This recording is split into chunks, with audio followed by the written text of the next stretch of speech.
Eden, on va ouvrir ce Café Nil. Vraiment, merci, sincèrement merci de l'effort que vous faites, parce que nous dédier 1 heure pour venir parler du rapport chargé-produit, c'est extrêmement important pour les acteurs. Mais vous êtes vous-même en vacances, donc c'est vraiment une heure extrêmement précieuse que vous nous donnez. Il y a beaucoup de choses qui sont très intéressantes dans ce rapport. Et comme d'habitude, on attend vos explications et surtout votre éclairage, parce que si, nonobstant le fait qu'il soit toujours d'une extrême qualité rédactionnelle avec comment dire, des exécutifs summary, des résumés, c'est quand même le concepteur qui en a la subscientifique moelle et la compréhension, je dirais, un peu supérieure qu'on ne peut pas forcément avoir juste à la lecture. Donc, votre éclairage est tout à fait capital. Si on a le temps de prendre des questions, on les prendra. Mais l'important surtout, c'est que vous puissiez nous expliquer tout ce qu'il y a à l'intérieur du rapport chargé-produit, qui, pour ceux qui nous écoutent, préfigure un peu le projet de loi de financement de la sécurité sociale. Donc c'est quand même un énorme événement, je dirais, dans la régulation économique du monde de la santé. Je vous passe tout de suite la parole. Merci beaucoup.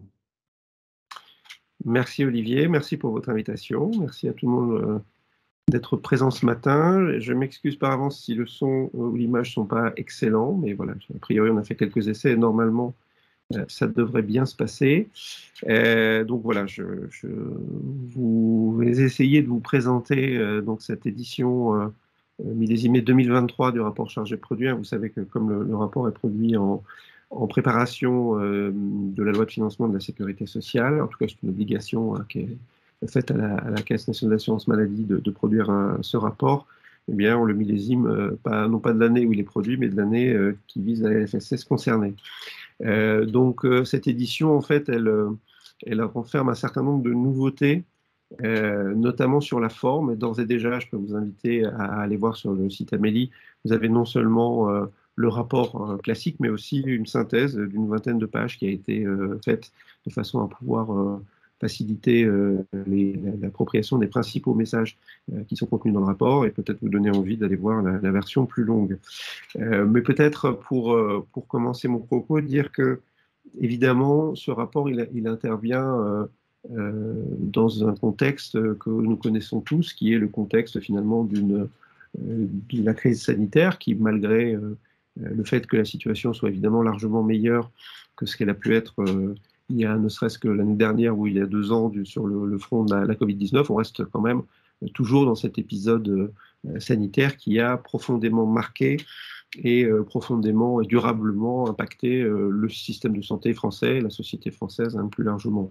Et donc évidemment une bonne partie de ce que nous portons dans ce rapport tire les enseignements de ce qui s'est passé, à la fois de bien et de moins bien, puisqu'il y a un certain nombre de messages quand même.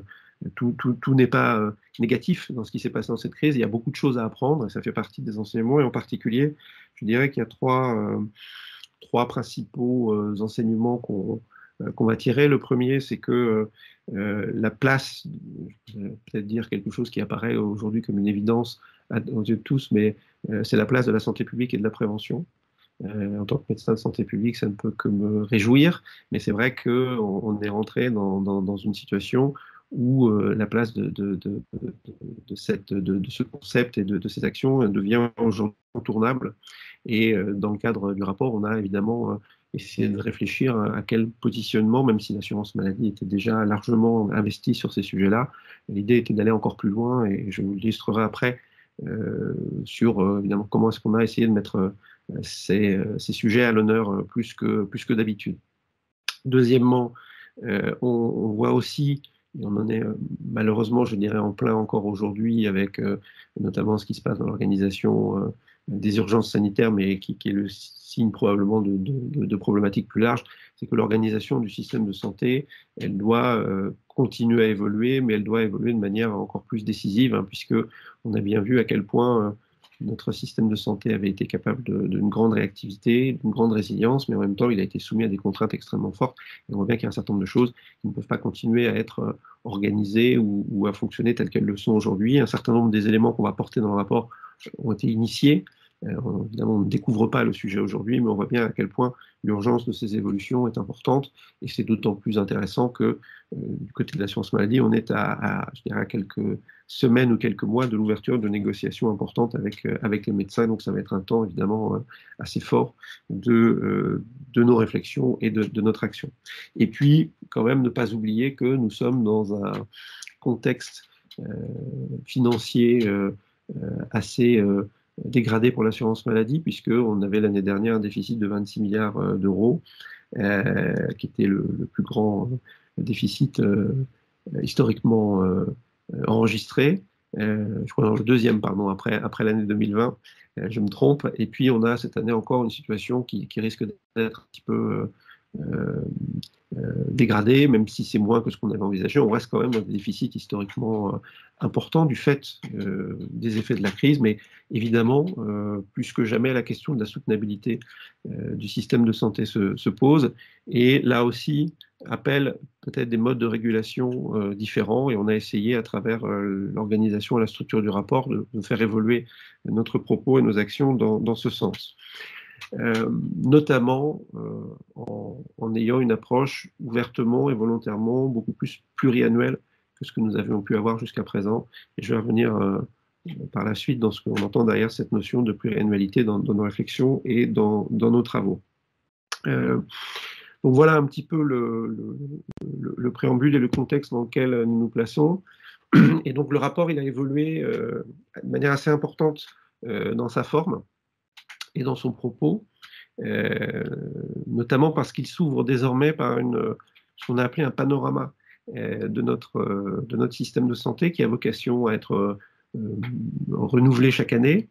Vous saviez qu'auparavant, on avait une cartographie médicalisée des dépenses, qui était maintenant depuis 10 ans un peu la partie d'ouverture du rapport, qui présentait en fonction, on a développé un certain nombre d'algorithmes qui nous permettent de rattacher les assurés et leur consommation de soins à une ou plusieurs pathologies, ce qui nous permettait d'avoir une espèce de carte non pas à qui étaient versés les paiements de l'assurance maladie, mais pour la prise en charge de quelle maladie. Donc cette année, évidemment, on a conservé ce travail, on l'a même amplifié, puisque nous avons pour la première fois mis en place un site de data visualisation en open data de ces données qui s'appelle Data Pathologie. Vous l'avez en allant sur data.amelie.fr. Je ne reviens pas sur tout le détail puisqu'on a largement communiqué là-dessus, mais je vous invite vraiment, si vous n'avez pas déjà fait, à aller voir ce site, puisque vous avez toutes les informations qui sont produites dans la cartographie, dont un résumé est présenté dans le rapport, mais qui sont disponibles en ligne et vous pouvez les consulter, aller les regarder. Et ça illustre un point qui est important pour nous et qui est vraiment un élément central de l'action aujourd'hui de l'assurance maladie, c'est de donner des éléments de constat, d'apporter des éléments, des preuves sur l'évolution du système et de les mettre largement disponibles, de façon à ce que l'ensemble des acteurs, qu'ils soient professionnels, qu'ils soient des assurés, qu'ils soient des régulateurs, puissent avoir accès à ces données et qu'on ait des débats qui soient le maximum possible basés sur tous ces éléments qui sont des éléments le plus factuels possible. Et donc cette partie de panorama, cette année, elle comprend évidemment la cartographie, mais elle va s'appuyer également sur deux autres parties qui sont des nouveautés. On a essayé de faire une cartographie de l'offre des professionnels de santé libéraux. Et donc là, en fait, on va présenter un certain nombre de données sur la démographie des professions de santé, en tout cas celles qui sont en libéral et remboursées par l'assurance maladie, la démographie des professions de santé, son évolution sur les 20 dernières années, l'activité de ces professions, les honoraires qui sont facturés à l'assurance maladie et un certain nombre d'informations comme ça qui permettent de voir un peu, de manière un peu plus intime comment fonctionne le système de santé. Et on a aussi fait un exercice, et je détaillerai simplement celui-ci sur cette cartographie, qui est de voir un petit peu quelle est la contribution des différentes spécialités médicales en termes de prescription aux dépenses de santé. Donc on va voir par exemple, si vous prenez les médecins généralistes, je prends cette spécialité parce que c'est une spécialité qu'on connaît bien, mais évidemment, on a fait le même exercice pour toutes les autres spécialités. Vous voyez que les médecins généralistes, dont les honoraires représentent à peu près 9 milliards 9 milliards et demi d'euros. Les prescriptions qui ont été faites par les médecins généralistes représentent au total 41 milliards d'euros. Donc on voit qu'il y a un poids assez important qui ferait le détail de ces prescriptions est présenté dans le rapport. Et ça représente à peu près un total de prescriptions d'environ 700 000 euros par médecin généraliste par an. Donc ça nous permet aussi de voir quel levier on pourrait mobiliser par la suite, non seulement en regardant les postes de dépenses, mais aussi en regardant qui sont les prescripteurs des postes de dépenses et quel type d'action on pourrait mener par rapport à ça. Donc cette cartographie médicalisée, elle est encore incomplète. Cette cartographie des professionnels de santé est encore incomplète aujourd'hui, mais elle a vocation à s'enrichir de manière à pouvoir être aussi mise à disposition du public, et elle fera l'objet, normalement au début de l'année 2023, d'une data visualisation dans le même ordre de ce que l'on a fait sur les pathologies. Toujours dans cette idée de transparence et de mise à disposition des données. Et puis le troisième élément que l'on va retrouver dans cette cartographie, c'est un tableau de bord des indicateurs de santé publique. Donc c'est la première matérialisation de notre volonté de mettre plus en avant la santé publique et la prévention. Ce sont des indicateurs qui ne sont pas forcément des indicateurs produits par l'assurance maladie, mais qui montrent aussi un petit peu la performance de notre système en matière de santé publique. Et malheureusement, je dirais aujourd'hui, la mauvaise performance de notre système de santé, puisque si on prend deux indicateurs un petit peu clés pour illustrer ce propos, on va retrouver par exemple tout ce qui va être autour du dépistage organisé des cancers. On va y revenir par la suite parce que c'est un point qu'on a creusé dans le rapport. Notamment si je prends le dépistage du cancer colorectal, on voit qu'on a un taux de participation, enfin calculé par Santé publique France, de 35%, alors que la cible est largement plus élevée, et donc on voit que notre pays est en retard, mais on a aussi des expositions à des facteurs de risque. Si je prends au hasard la consommation d'alcool, les Français consomment en moyenne 11,4 litres d'alcool pur, l'équivalent de 11,4 litres d'alcool pur par an, là où les Anglais, pourtant pas forcément réputés pour leur grande sobriété, sont à peu près 10 litres, et les Italiens sont à 8 litres. Et donc ça nous permet de voir aussi que l'enjeu de notre système de santé, c'est évidemment de produire des soins, c'est évidemment de donner accès aux soins, mais c'est aussi peut-être, et encore plus dans les années à venir, de renforcer la prévention et la performance de notre système en matière de prévention. Donc on va évidemment, je ne vais pas rentrer et vous remettre tout le détail de ces informations puisqu'elles sont disponibles dans le rapport et pour certaines d'entre elles en ligne. Mais je vous invite vraiment à regarder parce que c'est ce qui fonde notre réflexion et c'est là-dessus que par la suite on construit les actions et c'est vraiment de cette analyse que découle la suite du rapport. Donc premier changement. Le deuxième changement et qui va un peu structurer le rapport dans les années à venir, c'est qu'on a décidé de l'organiser en fonction d'un certain nombre de ce que l'on a appelé des fils rouges, qui ont vocation un petit peu à structurer en pluriannuel les réflexions et les travaux de l'assurance maladie. Et on va avoir 4 fils rouges qu'on va retrouver de manière récurrente. Il pourrait y avoir d'autres analyses qui viendront enrichir le rapport au fil des années, mais ces 4 fils rouges seront tirés dans les années à venir. Le premier qu'on avait un petit peu initié l'année dernière, c'est autour d'une approche par pathologie. Je vais revenir après sur ce que l'on met en détail dans ce fil rouge, mais pour vous dire, c'est l'idée de dire on cible non pas toutes les pathologies, mais celles des pathologies que l'on va retrouver dans notre cartographie médicalisée, qui sont celles qui ont le poids le plus important en termes de patients concernés et en termes de dépenses, de façon à pouvoir construire un certain nombre d'actions cohérentes, structurées autour de ces pathologies et dans la durée pour pouvoir finalement avoir une régulation qui est faite non seulement sur des outils, on va dire, d'efficience classique, mais aussi en travaillant autour des parcours de soins pour pouvoir éviter que ces parcours de soins ne se dégradent et en évitant cette dégradation, finalement, arriver à améliorer l'efficience et donc générer un système qui soit plus soutenable. Ça, c'est le premier fil rouge. Et un deuxième fil rouge qui est une nouveauté et qui, là aussi, est une illustration de la volonté de travailler dans une logique de santé publique et de prévention. C'est un fil rouge autour d'une approche, là, non pas par pathologie, mais par population. Pourquoi on a pris cette approche-là? Parce que la pathologie s'adresse à des personnes qui sont, par définition, déjà malades ou très proches de l'être, alors que dans des logiques de santé publique, il faut intervenir le plus précocement possible. Et donc, naturellement, on s'est orienté vers la population concernée par les problématiques de maternité et de petite enfance. Et donc, on a tout un chapitre qui initie cette approche par population autour de ces problématiques maternité, petite enfance entendu, dans les 6 premières années de la vie. Donc, il y a évidemment un parallèle et une continuité importante avec les travaux autour des 1000 premiers jours de la vie.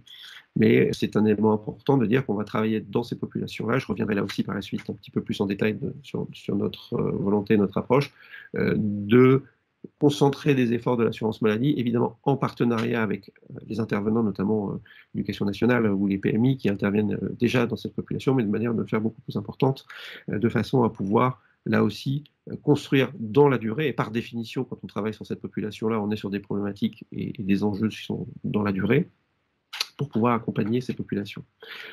Troisième fil rouge, qui ne vous surprendra pas, c'est celui de l'organisation des soins. Et notamment l'organisation des soins de premier recours de la ville, où à travers ses responsabilités dans la vie conventionnelle, l'assurance maladie ne peut pas ne pas mettre des éléments là-dessus. Donc l'année dernière, on avait travaillé autour des problématiques de coordination et d'exercice pluriprofessionnel. On y revient un petit peu cette année, mais on va aussi travailler autour de la problématique de la médecine générale et de l'accès aux soins, qu'il s'agisse d'ailleurs d'un accès aux soins, on va dire, géographique ou matériel, aussi bien que d'un accès aux soins financiers, et puis aussi des questions autour de l'organisation des soins, j'y reviendrai aussi par la suite. Et le dernier fil rouge, c'est un fil rouge autour des questions d'efficience. On va dire que c'est des actions plus classiques de maîtrise médicalisée, sur lesquelles on pourra revenir, mais on va dire que là, qui ne sont pas forcément nouvelles ni innovantes cette année, mais qui ont leur place et auront toujours leur place dans une logique de maîtrise médicalisée et de régulation des dépenses. Donc voilà sur ces fils rouges récurrents que l'on va retrouver dans les prochaines éditions et qui vont tirer le fil qu'on a commencé à initier cette année. Mais on va aussi avoir cette année un certain nombre d'éléments complémentaires. Et je pense notamment à des réflexions autour d'approches qu'on appelait sectorielles sur la biologie médicale et également sur les délais d'accès aux médicaments.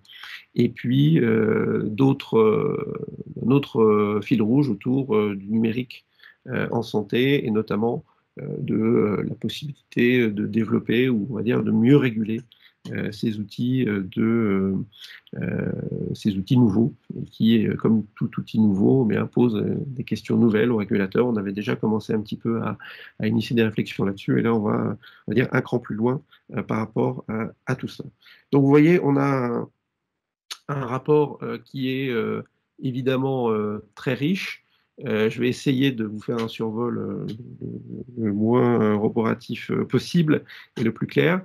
Et je commencerai peut-être quand même en vous disant quelques mots de la Covid-19, puisque évidemment c'est un sujet qu'on aimerait ne plus avoir à aborder dans le rapport, mais que malheureusement l'actualité nous oblige à aborder. Pour vous dire que dans notre cartographie médicalisée, nous avons puisque les données portent sur l'année 2020, donc pour la première fois, on peut mesurer l'impact du Covid. Vous donner quelques chiffres sur l'épidémie de Covid. Donc on a de notre côté repéré dans notre cartographie des patients qui ont été hospitalisés pour Covid-19. Pas repéré en 2020, très, très difficile de repérer les patients qui ont été simplement, entre guillemets, simplement affectés par la Covid-19 sans avoir été hospitalisés, mais ça représente près de 200 000 personnes en 2020. Donc 42 000 ont fait l'objet d'une prise en charge en soins critiques, donc soit réanimation, soins continus ou soins intensifs. Ça, c'est quelque chose qui est connu. Ce qui est moins connu et que notre étude montre, c'est que les dépenses générées par la prise en charge de ces 200 000 patients, c'est de l'ordre de 1,6 milliard d'euros en 2020, ce qui fait à peu près 7 800 euros par patient, ce qui est une prise en charge coûteuse, évidemment, ce qui montre aussi l'effort qui a été fait collectivement pour la prise en charge de ces patients. Et ces dépenses sont à 90% des dépenses d'hospitalisation, ce qui est normal, hein, puisqu'on est sur des patients qui ont été sélectionnés parce qu'ils ont été hospitalisés et qu'on sait que pour la Covid-19, en particulier en 2020, on avait des séjours hospitaliers, notamment en réanimation, qui étaient particulièrement longs. Donc là-dessus, je vous invite à regarder ces résultats. Également, on a regardé les parcours de soins des patients dans l'année, qui ont été hospitalisés en réanimation dans l'année précédente et suivant leur hospitalisation. Et on voit que, et on les a comparés par rapport aux patients qui avaient été hospitalisés en réanimation pour grippe, et on voit qu'on a des patients qui sont globalement plus jeunes et moins malades que ceux qu'on va retrouver pour la grippe, Mais l'hospitalisation en réanimation va faire une vraie rupture dans leur parcours de soins, puisque ce sont des gens qui consommaient très peu de soins, notamment de réhabilitation, kiné, SSR, etc., et qui, dans l'année qui suit le passage en réanimation, vont avoir une consommation assez fortement augmentée sur ces types de soins. Mais c'est plutôt la bonne nouvelle, c'est qu'à un an en suivant la sortie de réa, on a à peu près 91% de ces patients qui sont retournés à domicile, ce qui est significativement plus que ce que l'on a pour la grippe. Donc voilà quelques éléments qui sont présentés dans le rapport. Je passerai ensuite sur des éléments importants par rapport à la Covid-19, c'est toutes les perturbations qu'il y a pu avoir dans le système de santé, que vous connaissez probablement, notamment en matière de déprogrammation. On a eu énormément de déprogrammations qui ont été faites, pas que en France d'ailleurs, hein, c'est un phénomène qu'on a retrouvé dans tous les pays. Et on estime en gros qu'à la fin 2021, il reste un déficit d'à peu près 5,5% de l'activité chirurgicale par rapport au tendanciel que l'on peut rattacher aux perturbations liées à la Covid-19. Ça peut paraître beaucoup, c'est déjà beaucoup moins que le maximum qu'il y a eu de déprogrammation, puisqu'on estime qu'il y a eu à peu près 1 million de déprogrammations qui ont eu lieu en 2020. Donc on voit que le système de santé a pu en partie résorber, rattraper ce retard. Là aussi, on a des nouvelles à la fois positives par rapport à la Covid, c'est tout ce qui est le dépistage organisé des cancers, notamment le cancer colorectal et le cancer du sein, où on estime qu'à la fin 2021, on a à peu près rattrapé le retard sur les activités de dépistage, alors qu'on avait eu, je ne sais pas si vous vous souvenez des éléments qu'on avait présentés dans les rapports précédents, mais on a eu un quasi-arrêt des activités de dépistage pendant le premier confinement. Tout ça a été rattrapé.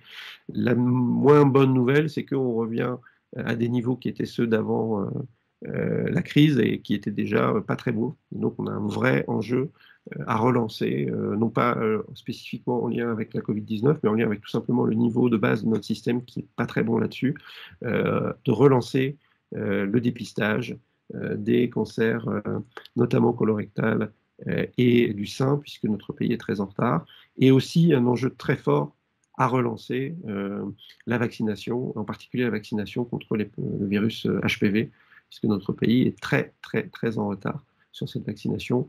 Pour vous donner un ordre d'idée, l'Australie estime dans les années à venir avoir éradiqué l'infection HPV grâce à la vaccination, et en France, on reste avec des taux de vaccination qui sont extrêmement faibles. Donc, ça veut dire que on est en train d'exposer un certain nombre de personnes à un risque de cancer du col de l'utérus notamment, du fait de cette non-vaccination. Donc il y a un enjeu très fort à relancer ces activités, à les amplifier pour qu'on puisse rattraper le retard dans ce domaine. Voilà sur les principaux points sur la Covid-19. Si je tire maintenant les différents fils rouges du rapport sur les pathologies, je dirais qu'on va être à la fois, donc, puisque c'est la logique des fils rouges, dans la continuité de l'année dernière sur l'insuffisance cardiaque, qui avait été la première pathologie sur laquelle on avait mis en place cette logique et cette approche. Donc on a déployé, on est en train de déployer le parcours que l'on avait identifié dans le rapport de l'année dernière. Je vous rappelle hein, que lorsque vous avez un patient insuffisant cardiaque chronique et qu'il décompense, il a une augmentation de dépenses par rapport à un patient qui ne décompense pas, de l'ordre de 5 000 euros par an. Donc c'est un enjeu très fort, avec par ailleurs une mortalité très importante pendant la décompensation. Donc on voit qu'il y a un enjeu médico-économique très fort. Cette année, on s'est concentré sur la mise en place d'organisations qui vont soutenir le parcours, notamment le fait de pouvoir couvrir au maximum le territoire d'équipes de soins spécialisées en cardiologie pour pouvoir offrir à tous les patients, notamment les insuffisants cardiaques les plus sévères, une télésurveillance, puisque vous savez, cette année, la télésurveillance rentre dans le droit commun, et donc l'insuffisance cardiaque fait partie des indications dans lesquelles il y a un vrai bénéfice à ce que cette télésurveillance soit faite. Et donc, on a un enjeu très fort dans notre parcours à pouvoir accompagner cette montée en charge. La deuxième pathologie sur laquelle on a travaillé, c'est le diabète. Non pas qu'on n'ait jamais travaillé sur le diabète, c'est même un des sujets qui a été le plus souvent abordé dans les rapports chargés produits, mais il nous semblait important de ne pas prendre la problématique de manière, on va dire, découpée en différentes problématiques, prendre d'emblée. Donc on a commencé par une réflexion, là aussi comme l'année dernière sur l'insuffisance cardiaque, médico-économique, pour regarder un petit peu quels étaient non pas Alors, les dépenses liées au diabète, vous les connaissez, elles sont importantes. C'est une pathologie qui touche 4 millions de personnes, avec une dépense moyenne importante. Mais on a regardé différents sous-groupes de patients pour essayer d'identifier un certain nombre d'actions qui pourraient être menées. Et pour vous donner un ordre d'idée, vous avez à peu près 60% des patients qui sont, on va dire, simples, c'est-à-dire sans traitement injectable et sans complications. Ils ont une dépense moyenne d'à peu près 3 800, 3 900 euros par patient. Et puis, on a identifié différents groupes de complexité de patients. Donc, le groupe immédiatement supérieur, ce sont des patients qui ont besoin d'un traitement injectable. Ensuite, on a des patients qui ont des complications spécifiques du diabète qui nécessitent une hospitalisation, en dehors des plus compliqués. Et puis enfin, on a les patients les plus sévères qui ont une insuffisance rénale chronique terminale ou une amputation du membre inférieur. Et le différentiel, à chaque fois que vous passez dans une catégorie supérieure, vous avez évidemment moins de patients, mais vous avez des dépenses moyennes qui augmentent. Et quand vous êtes entre la catégorie la moins sévère et la catégorie la plus sévère, vous avez d'un côté 60% des patients et une dépense de 3 800 euros par personne. Lorsque vous passez à la catégorie la plus sévère, vous avez 1% des patients et vous avez une dépense qui est 15 fois et demi supérieure à 60 000 euros par patient. Et donc, vous voyez qu'il y a un enjeu derrière très, très fort de mettre en place des actions pour éviter la progression des patients dans ces différents niveaux de complexité. Et on a essayé, dans un premier temps, de mettre en face les actions de l'assurance maladie et puis également de réfléchir sur les patients incidents, parce qu'en fait, vous avez chaque année 265 000 nouveaux patients dans la cartographie, et vous en avez 20% qui rentrent directement dans la maladie par le biais d'une complication. Et là, on voit aussi tout l'enjeu du dépistage précoce de la maladie pour éviter que les patients deviennent malades, entre guillemets, ou apprennent leur maladie par le biais d'une complication qui nécessite une hospitalisation. Donc là aussi, un certain nombre d'actions qui ont été mises en place et qui seront mises en place dans cette approche par pathologie et qui vont donc être déclinées dans les années à venir. Je passe maintenant à l'approche par population. Donc, je vous l'ai dit, ça concerne la maternité et la petite enfance. Pourquoi est-ce qu'on a pris ces problématiques-là? Je pense que ça paraît évident aux yeux de tous, mais c'est pas mal de le rappeler. On va dire que c'est là que se forge une grande partie de l'état de santé des personnes durant leur existence. Et c'est là aussi où se forgent le plus les inégalités au moment de la vie. C'est très important de le dire, parce que derrière, évidemment, il faut lutter contre les inégalités sociales, notamment de santé, quand elles surviennent, mais il faut aussi les prévenir, et c'est à ce moment-là que beaucoup de choses se jouent. Et on a essayé d'illustrer en regardant deux choses. D'abord, les expositions à un certain nombre de facteurs de risque, et on voit par exemple en France qu'on a une exposition maternelle pendant la grossesse, notamment à des facteurs de risque comme le tabac, l'alcool ou l'obésité, qui sont très importantes, plus importantes que dans d'autres pays européens. Et ça, c'est un point important à voir, parce qu'évidemment, une femme qui fume pendant la grossesse, ça va avoir des conséquences à long terme pour elle, mais ça va aussi avoir des conséquences sur l'enfant à naître en matière de santé. Et on voit aussi qu'on a un différentiel, un gradient social de cette exposition. En gros, si vous prenez une femme cadre, dans 5% des cas, elle va déclarer avoir consommé du tabac pendant sa grossesse. Quand vous passez pour une femme employée, vous allez avoir cette exposition qui va passer à 25%. Et lorsque vous allez prendre une femme ouvrière, vous allez être une exposition qui est de l'ordre de 45%. Donc vous voyez que non seulement on a une exposition plus importante, mais qu'il y a ce gradient social qui va derrière renforcer les inégalités par des expositions différentielles en fonction d'un certain nombre de critères, notamment sociaux. Donc ça, c'est un point important. Le deuxième point, c'est qu'on a regardé aussi le suivi et la qualité du suivi, notamment des enfants dans leurs premières années de vie. Et ce que l'on voit, c'est qu'on a une forme de paradoxe français. On a une surprescription de médicaments. Une étude d'Epifar montre que dans les enfants entre 0 et 6 ans, ils ont 86% d'entre eux ont eu au moins une prescription médicamenteuse dans l'année. En France, quand vous prenez la Suède, vous avez un taux qui est 2 fois moins important. Donc on a une surconsommation de médicaments pendant les premières années de la vie. Et à l'inverse, une vaccination qui est loin d'être idéale, puisque vous avez, alors je ne vais pas rentrer dans le détail de tous les chiffres, mais sur notamment la vaccination ROR ou autres vaccins, on a des taux qui sont beaucoup moins importants que la cible et que les autres pays européens. Donc on a ce premier élément. Et ensuite, on voit que la qualité du suivi médical, vous savez que dans la première année de vie, il y a 11 examens qui sont recommandés, qui sont pris en charge par l'assurance maladie. Et on va retrouver que pour 25% des enfants, il n'y a que 8 de ces examens pour lesquels on retrouve trace d'un remboursement. Ce qui montre qu'on a aussi une qualité de suivi qui n'est pas forcément idéal, et sachant que ces examens ils sont évidemment nécessaires pour dépister un certain nombre de pathologies, s'assurer du développement correct de l'enfant, et on voit que là, il y a des progrès à faire. Puis également, que ce soit aussi en termes de nature du suivi, puisque en fonction du niveau de défavorisation de la zone dans laquelle les enfants habitent, ils ne vont pas consommer les soins de la même façon. Pour dire les choses de manière simplifiée, lorsque vous êtes dans les zones les plus favorisées, vous allez en général plutôt voir un pédiatre ou un médecin spécialiste. Lorsque vous êtes dans les zones défavorisées, vous allez plutôt avoir recours vous allez moins avoir recours au pédiatre et plus avoir recours aux urgences hospitalières. Et donc on voit que quand vous cumulez des expositions différentielles avec des gradients sociaux, un suivi qui n'est pas le même et dont la qualité va dépendre aussi de ces mêmes éléments et ces indicateurs et ces caractéristiques sociales, et bien vous voyez qu'il y a un enjeu très très fort à améliorer globalement la prise en charge et la prévention pendant ces périodes de la vie, mais aussi à réduire ces inégalités qui sont par elles-mêmes des inégalités, mais qui en réalité sont des inégalités aussi à venir en termes d'état de santé sur lesquels il faut que nous puissions travailler. Donc on fait un certain nombre de, je dirais, de propositions par rapport à ça. Je ne vais pas forcément toutes les détailler, mais simplement vous dire que, évidemment, il y a des propositions autour du suivi des femmes pendant la grossesse, notamment sur tout ce qui va être autour du dépistage, du traitement des troubles de l'humeur postpartum, notamment qui sont assez mal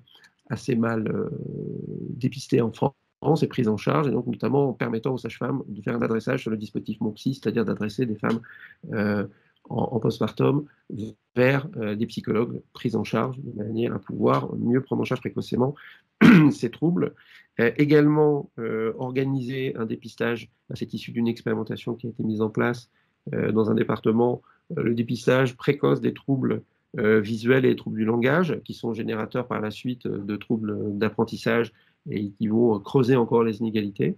Et puis, un outil important aussi, c'est de faire ou d'essayer de faire en sorte que mon espace santé devienne, dans les années à venir, le carnet de santé numérique de l'enfant, de manière à pouvoir mieux suivre la prise en charge et pouvoir faire un certain nombre d'études, notamment épidémiologiques, qui vont permettre de mieux suivre cette population et de pouvoir identifier les populations qui sont en écart, de pouvoir faire de l'aller vers, hein, c'est une action qu'on a pas mal développée pendant la crise et qu'on voudrait vraiment pouvoir renforcer, et puis assurer qu'on réduise au maximum les inégalités, notamment dans le suivi des enfants. Voilà sur cette partie sur les populations. Ça va être enrichi dans les années à venir d'autres populations, mais là aussi, comme sur les pathologies, l'idée n'est pas de cocher toutes les cases et de faire toutes les populations, mais c'est d'aller dans les populations sur lesquelles il y a le plus fort enjeu, de manière à pouvoir concentrer nos efforts sur ces populations-là. Si on passe maintenant au fil rouge autour de l'organisation des soins, je commencerai par l'accès financier aux soins. Parce que quand on parle d'accès aux soins, d'emblée, on pense forcément désert médical ou toutes ces problématiques-là, mais il y a quand même une question d'enjeu d'accès financier, et le 100% santé a été une mesure un peu emblématique des années qui viennent de s'écouler, et sur lequel on porte un élément de bilan qui est plutôt positif, voire très positif selon les champs concernés. On va dire que là où ça a vraiment le mieux marché, c'est tout ce qui va être autour des aides auditives. On a une vraie amélioration des choses. C'était pas mal aussi dans le cadre des soins prothétiques dentaires. Et puis le point un petit peu en retrait, c'est autour de l'optique, même si, et il faut le dire, hein, le 100% santé a permis quand même d'améliorer la qualité des équipements optiques des personnes qui y recouraient, même si le recours est quand même encore largement perfectible. Néanmoins, on porte un regard positif sur le 100% santé, sur ces résultats, et tellement positif qu'on propose finalement d'élargir l'offre du 100% santé à d'autres types de biens médicaux, notamment, ceux d'entre vous qui ont des adolescents sont particulièrement sensibles à la question, c'est l'orthodontie chez l'enfant, hein, puisqu'on voit qu'on est sur un champ dont les dépassements augmentent de manière mécanique et régulière chaque année, et qui font des restes à charge, y compris après intervention des complémentaires importants pour les ménages, et donc il nous semble que Alors sans forcément rentrer nécessairement dans une logique de 100% santé sur ces soins-là, en tout cas ouvrir un dialogue avec les chirurgiens dentistes de manière à pouvoir mieux réguler les restes à charge dans ce domaine-là qui sont très importants. On pense aussi aux prothèses capillaires, même si ça concerne un public moins important, ça concerne un public notamment pour les personnes qui ont des chimiothérapies qui entraînent la chute des cheveux. On voit qu'on a aujourd'hui une très grande diversité d'offres avec pas forcément toujours de la bonne qualité et puis des restes à charge qui peuvent être importants. Et donc là aussi, on veut rentrer dans une logique autour de ça. Et puis également les semelles orthopédiques. Donc vous voyez, une logique d'extension de cette politique du 100% santé de manière à pouvoir attraper plus largement cette problématique du reste à charge et de l'accès financier aux soins, qui est une problématique importante et qui l'est d'autant plus dans le contexte économique qui est celui que nous connaissons actuellement. On a ensuite ouvert la question de l'accès territorial aux soins. Donc, ce qu'on appelait accès territorial, en réalité, ça va être autour de l'organisation des soins de premier recours, l'accès aux soins non programmés. Donc, c'est une problématique, évidemment, d'une actualité brûlante. Nous, on estime qu'il y a à peu près 11% de la population qui n'a pas de médecin traitant déclaré. Alors, partie de ces personnes ne souhaitent pas avoir de médecin traitant, mais c'est une minorité dans cette population. Donc il y a un enjeu fort à pouvoir améliorer l'accès à un médecin traitant. Et pour vous donner un ordre d'idée, on s'est essayé un calcul un petit peu théorique, mais en gros, si vous prenez adultes et enfants, un médecin traitant, il a aujourd'hui, donc plus souvent un médecin généraliste, il a à peu près 1060 patients médecins traitants en moyenne.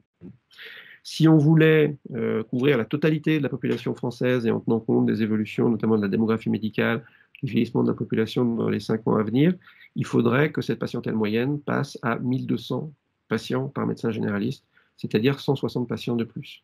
Alors c'est à la fois pas si important que ça, mais c'est en même temps un saut important, puisqu'on va dire qu'avec 1060 médecins traitants, pardon, 1060 patients médecins traitants, on sature assez fortement la capacité à faire avec une organisation, on va dire, classique. Mais ça nous semble faisable, et notamment en promouvant un certain nombre de leviers, dont certains d'entre eux ont déjà été mis en place de manière pas forcément systématique et probablement pas assez large, mais notamment tout ce qui va être autour des assistants médicaux.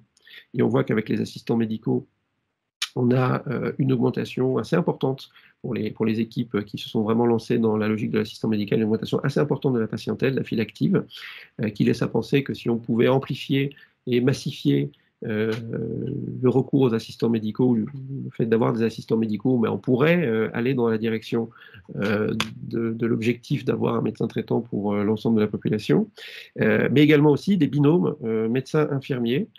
Vous regardez ce qui se fait par exemple pour les IPA, même si aujourd'hui les IPA sont très largement, c'est une profession qui est insuffisamment développée et qui n'a pas encore sa place, trouvé toute sa place, notamment en ville, du fait d'un modèle économique que l'on est en train de retravailler dans les négociations avec les infirmiers, mais aussi les infirmiers azalés, où on voit que ce binôme médecin-infirmier, il a un rôle très important à jouer dans l'atteinte des objectifs d'accès aux soins.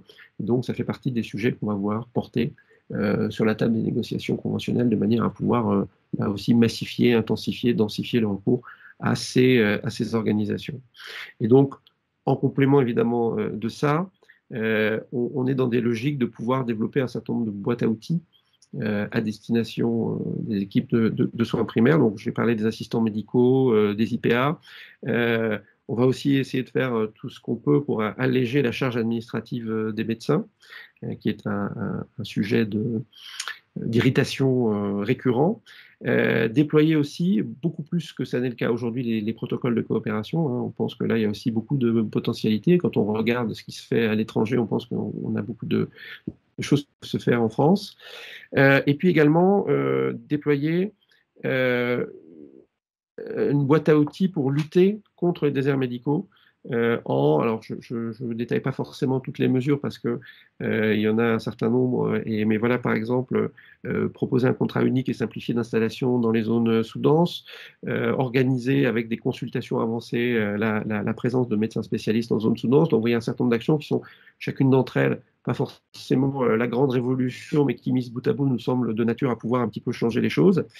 Et puis, également, poursuivre le cadrage de l'activité de téléconsultation, et notamment les plateformes, et réguler, mieux que ce n'est le cas aujourd'hui, créer un statut ad hoc d'offreur de télémédecine pour encadrer un petit peu tout ça, parce qu'aujourd'hui, ça se déploie de manière peut-être un petit peu trop anarchique et pas forcément efficace. Et il nous semble que il faut prendre le sujet à bras-le-corps et aller au bout de la logique et bien encadrer cette activité, et notamment pour tout ce qui va concerner les prescriptions qui sont faites à cette occasion. Et notamment, on propose de ne pas prendre en charge les arrêts de travail qui sont prescrits lors d'une téléconsultation si celle-ci n'a pas été faite par le médecin traitant de l'assuré.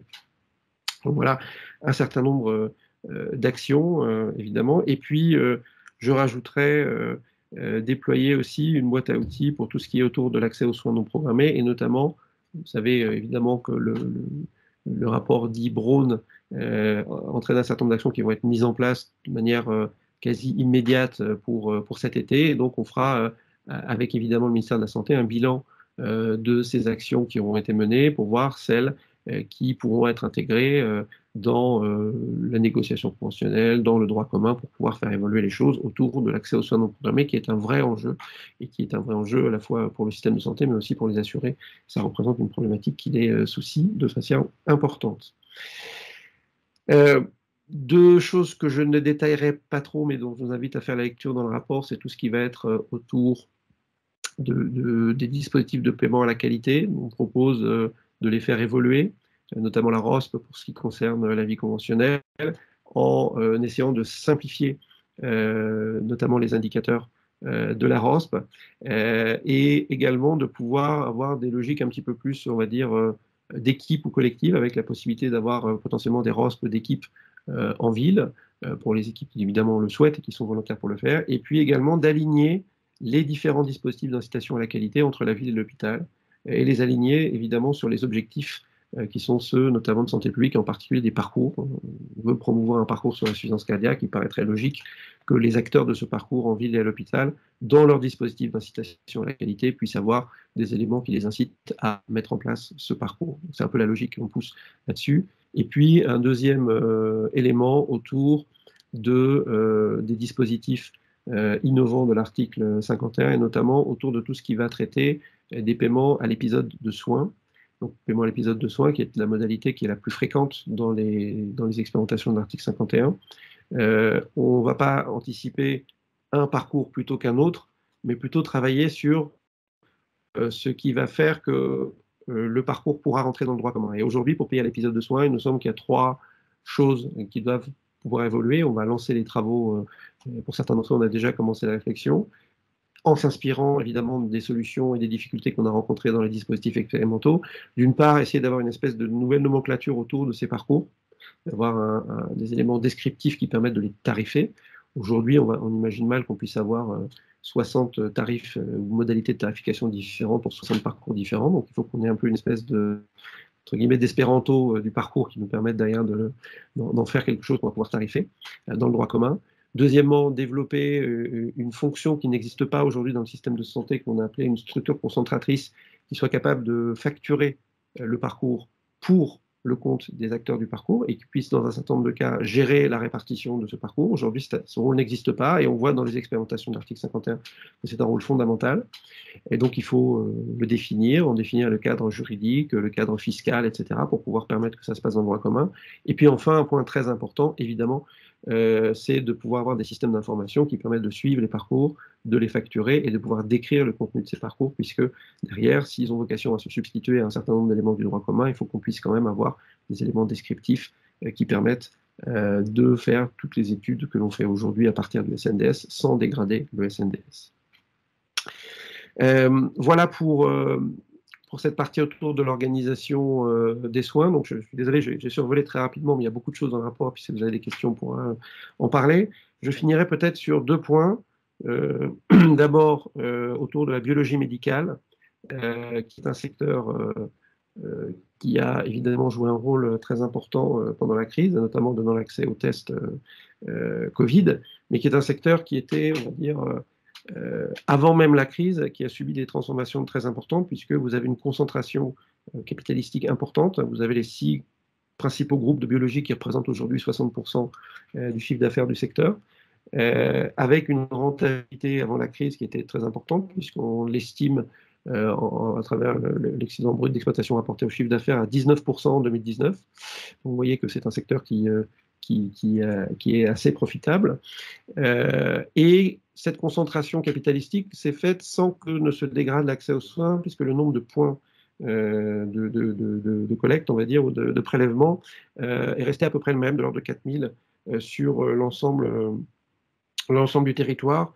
Et donc, on voit bien que voilà, c'est un secteur qui nécessite probablement une régulation un peu différente, ce d'autant que la crise Covid n'a fait finalement qu'accentuer la rentabilité, puisqu'on estime que c'est de 23% en 2020. Et par ailleurs, a généré aussi des investissements importants qui ont permis, notamment en termes, par exemple, de séquençage pour pouvoir faire les tests de dépistage ARN, etc., on va dire des techniques et du matériel qui n'existait auparavant qu'à l'hôpital et qui est maintenant disponible en ville. Et donc, il faut en tirer les conséquences en matière de régulation avec, on va dire, deux axes. Un premier axe qui est un axe autour, dans la rénovation du cadre conventionnel, notamment autour de la pertinence, puisque ce qui tirait avant la crise l'augmentation des dépenses de biologie, ce n'était pas forcément le nombre de personnes qui avaient des examens, mais le nombre d'examens, le nombre d'actes par ordonnance. Et donc, il y a un enjeu à rénover un petit peu les politiques de pertinence autour de ça. Et puis, un deuxième enjeu, évidemment, autour d'une régulation économique et financière du secteur, avec, pour le dire de manière assez crue, des baisses du B. Non négligeable, puisqu'on a un secteur qui est très rentable avant la crise et qui l'est encore, et donc il y a un enjeu de régulation autour de ça, mais en contrepartie de pouvoir donner un accès plus important aux actes innovants, et le fait qu'aujourd'hui soit disponible en ville un certain nombre de choses qui ne l'étaient pas auparavant, eh bien, permet d'envisager cette nouvelle régulation. Voilà pour la biologie. Et puis dernier point peut-être avant de conclure, c'est autour des questions de l'accès aux médicaments.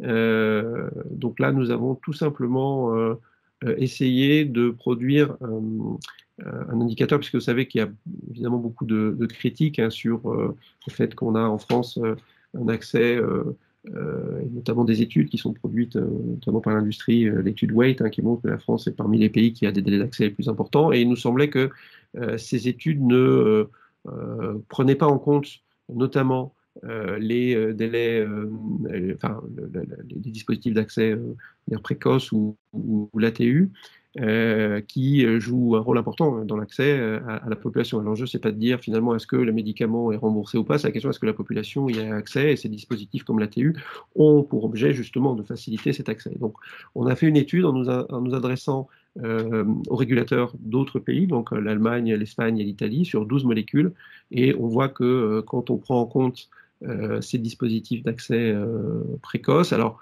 on n'a pas pris les dispositifs compassionnels en Espagne, notamment ou dispositifs ATU nominatifs, parce que ça ne nous semblait pas répondre à l'objectif de notre étude. Et quand on prend en compte ces dispositifs, on voit que la situation de la France est quand même moins mauvaise que ce que l'on veut bien dire, même si, évidemment, on n'a pas après la prétention de dire qu'on est le pays le plus rapide et le plus performant, mais ça nous paraissait important de poser ces éléments de constat.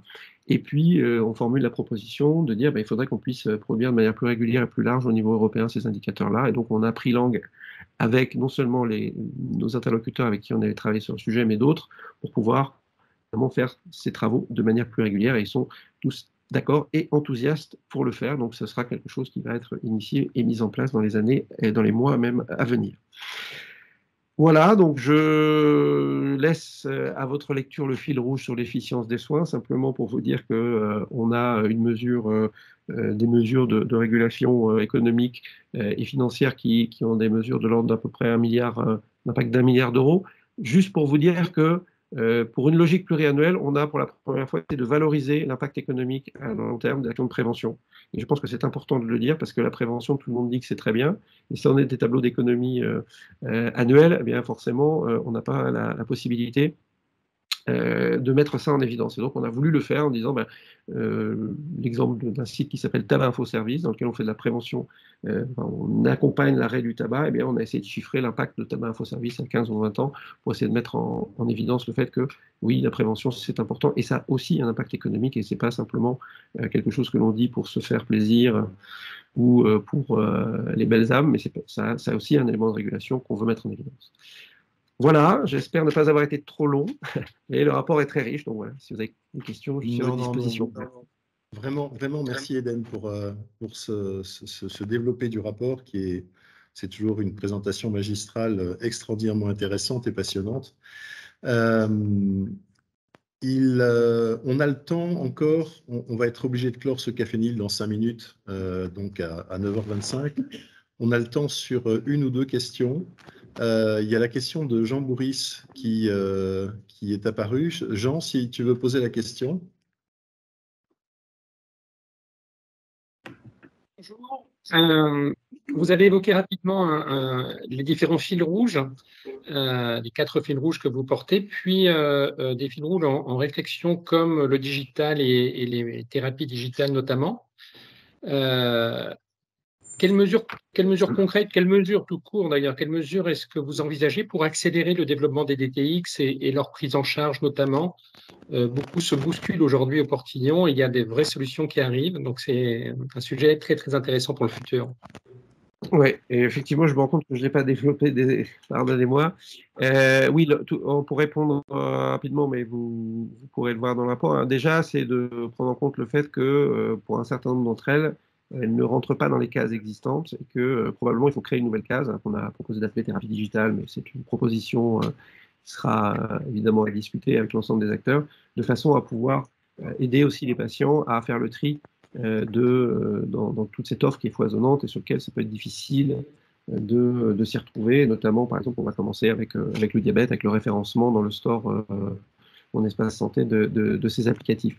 Donc ça, c'est d'une manière générale, je pense qu'il y a vraiment une régulation à penser pour ces outils à l'échelle du système. Et en ce qui concerne l'assurance maladie, on a la chance et la possibilité, à travers Mon Espace Santé, de pouvoir référencer. Et je pense que ça va être un outil assez puissant de référencement de ces applications lorsqu'il s'agit d'applications, parce que parfois ça peut être des choses un petit peu plus complexes ou hybrides, évidemment, et de pouvoir accompagner celles qui nous semblent les plus prometteuses, ou en tout cas sur lesquelles on a un rôle à jouer, évidemment, avec l'ensemble des acteurs de l'écosystème, qui est déjà assez riche. Donc, on pensait que d'avoir une action forte sur le sujet pourrait aussi permettre de faire avancer les choses. Merci beaucoup. Anne, oui. Tu as une question, Anne de Dan? Alors, j'ai une question, bonjour. Merci infiniment pour ce rapport, c'est exposé toujours aussi passionnant. Petite omission, à mon avis, vous avez très peu, sauf pour la dépression postpartum, parlé de santé mentale. Or, accessoirement, c'est juste un tout petit peu un sujet. C'était déjà un sujet avant Covid et ça ne s'arrange pas. Donc, voilà. La question, c'est pourquoi?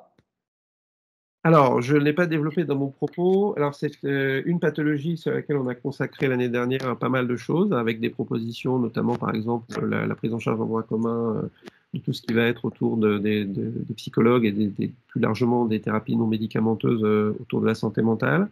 Et je ne l'ai pas développé parce que je n'ai pas eu le temps, et c'était, on va dire, nos travaux sont dans la continuité de tout ça, mais c'est un enjeu. C'est d'ailleurs, je pourrais dire, vous le verrez sur la cartographie, c'est le principal poste de dépense pour l'assurance maladie, donc c'est un enjeu de très grande importance. Et le fait que j'en ai fait là dans mon propos ne veut pas dire que c'est un sujet qui ne nous intéresse pas, au contraire, on est très très mobilisés. Merci. Je crois qu'on n'a plus de main levée. Eden, merci vraiment pour cette heure passée ensemble et pour toutes ces explications. C'était vraiment tout à fait passionnant. On s'est posé quelques questions avant, donc on les mettra en ligne ensuite. Et puis bien entendu, on va faire un podcast avec cette séance avec vous. Vous nous faites le plaisir et l'honneur à chaque fois, tous les ans, de venir le présenter, ce rapport chargé produit. Et je crois que quand je vois l'affluence de nos connectés de ce matin, je suis très très content qu'on puisse contribuer à sa diffusion et à sa connaissance. C'est un élément essentiel de la politique de santé et de la politique de régulation. Vraiment merci. Merci pour tout. Merci pour toutes ces explications. j'espère l'année prochaine.